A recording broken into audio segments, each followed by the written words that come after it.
Senhora Presidente, pela legalidade do projeto de lei número 70/2024, contido no processo número 90/2024.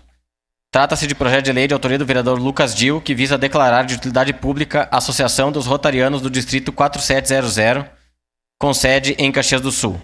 Na exposição de motivos, o autor afirma que o Rotary Internacional é uma associação de clubes de serviços cujo objetivo declarado é unir voluntários a fim de prestar serviços humanitários, promover valores éticos e a paz a nível internacional. No mundo, são mais de 37 mil clubes Rotary, com cerca de 1.120.000 membros chamados rotarianos. Alega que Caxias do Sul são 6 clubes existentes. Ana Rec, Rotary Clube Caxias, Rotary Clube Cinquentenário, Rotary Clube Imigrante, Rotary Clube Pérola das Colônias e a Casa da Amizade. Os clubes são representados pela Sorcasul. Para os jovens existem os clubes chamados Rotaractes e para as crianças os Interactes.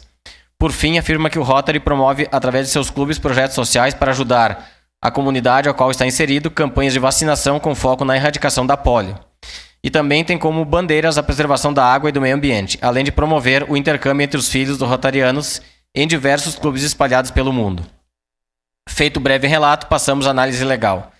Para o reconhecimento de utilidade pública das entidades constituídas no município, é necessário que se observe o disposto na Lei número 2131, de 8 de outubro de 73, alterada pela Lei número 8291/18. Analisando esses documentos acostados no processo, tem-se que a associação atende aos requisitos legais para ser reconhecida como de utilidade pública. A instituição possui personalidade jurídica, haja vista estar inscrita no CNPJ, conforme documento anexo, preenchendo o requisito previsto no artigo 3º, inciso 1º, da Lei 2131/73.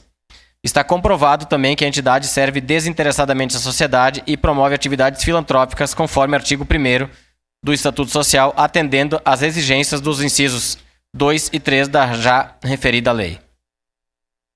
Quanto aos cargos da diretoria, são exercidos gratuitamente conforme teor do que dispõe os artigos 36 do seu Estatuto Social, sujeitando-se à determinação do artigo 3º, inciso 4º da lei. Também está comprovado que a entidade promoveu atividades filantrópicas a teor do que preleciona o inciso 5º da referida lei. Face ao exposto, por estar de acordo com as determinações legais, opina-se pela legalidade da proposição por se enquadrar nos dispositivos legais exigidos pelas leis número 2131/73 e 8291/18. É o parecer e vem assinado pelos membros da comissão, senhora presidente. Em primeiro